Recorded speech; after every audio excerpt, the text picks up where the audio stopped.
चलिए आज एक सफर पर चलते हैं। एक ऐसे सफर पर जो हमें वक्त में पीछे भारत के एक छिपे हुए खजाने की परतों को खोलने के लिए ले जाएगा।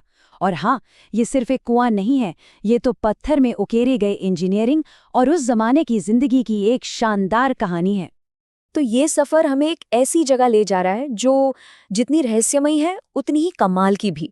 मन में सवाल तो आता ही है ना, कि आखिर ये है क्या और इसे जमीन के नीचे ही क्यों बनाया गया।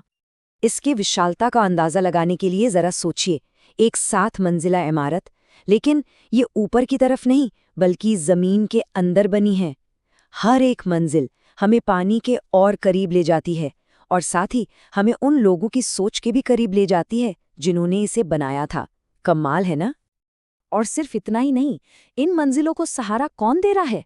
पूरे 13, जी हाँ, 13 शानदार मेहराब।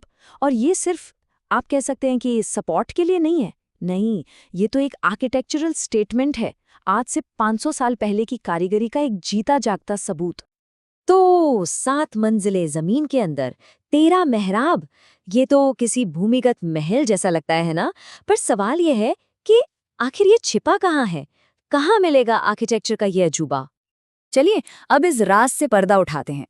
ये है बोरसद की वाव, भारत के गुजरात में मौजूद एक शानदार बावड़ी। अच्छा, अब ये वाव शब्द सुनकर कई लोगों के मन में सवाल आएगा कि ये होता क्या है और पुराने जमाने में इसकी इतनी अहमियत क्यों थी। देखिए, वाव का मतलब सिर्फ पानी का कोई सोर्स नहीं है। नहीं, ये उससे कहीं बढ़कर था। ये एक तरह का कम्युनिटी सेंटर था, जानते हैं? चिलचिलाती गर्मी से बचने के लिए एक ठंडी जगह, पानी तक पहुंचने का एक खूबसूरत कलात्मक रास्ता। असल में ये वो जगह थी जहां लोग मिलते जुलते थे, बातें करते थे, कहानियां सुनाते थे, मतलब जहां जिंदगी गुलजार लेती थी। तो ये वाव मौजूद है गुजरात के आनंद जिले के एक हलचल भरे कस्बे बोरसद में। सोचिए, सदियों से ये बावड़ी यहीं इसी जगह पर खामोशी से खड़ी है और अपने शहर के पूरे इतिहास को, उसकी धड़कन को देखती आ रही है। अच्छा, अब ये तो पता चल गया है कि ये कहाँ है, तो क्यों ना अब इसके इतिहास की गहराइयों में उतरा जाए। जानते हैं कि इसे बनाया किसने था और उनकी विरासत आज भी कैसे जिंदा है। इसका कंस्ट्रक्शन पूरा हुआ था साल 1497 में। जरा सोचिए, 1497, तब से लेकर आज तक इस बावड़ी ने न जाने कितने उतार चढ़ाव देखे होंगे, कितने साम्राज्य बने बिगड़े, पर ये आज भी वैसे ही शान से खड़ी है। ये बनाने वालों की दूरदृष्टि का सबूत नहीं तो और क्या है। वहाँ एक शिलालेख है जो हमें बताता है कि इसे वासु सोमा और उनके परिवार ने बनवाया था। ये सिर्फ एक नाम नहीं है, ये हमें याद दिलाता है कि इस शानदार बनावट के पीछे एक पूरे परिवार का सपना था, उनका समर्पण था, जिसने इस सपने को हकीकत में बदला।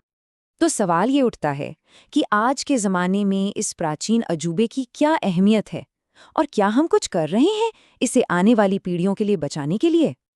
बिल्कुल, आज बोरसद की वाव को राष्ट्रीय महत्व का स्मारक माना जाता है और इसकी देखरेख की जिम्मेदारी आर्कियोलॉजिकल सर्वे ऑफ इंडिया की है। देखिए, ये सिर्फ एक टाइटल या टैग नहीं है, ये एक वादा है। एक वादा कि आर्किटेक्चर का ये नायाब नमूना आने वाली पीढ़ियों को भी हैरान और प्रेरित करता रहेगा। तो इस भूमिगत अजूबे का हमारा ये सफ़र अब खत्म हो रहा है, पर जाते जाते एक सवाल ज़रूर मन में आता है, क्या ऐसे ऐतिहासिक खजानों को संभाल कर रखना हम सबकी जिम्मेदारी नहीं है? आखिर ये सिर्फ पत्थर और गारे की इमारतें तो हैं नहीं, ये तो हमारी साझी विरासत हैं, हमारी सोच, हमारी कला और हमारी कभी न हार मानने वाली भावना की कहानियां हैं।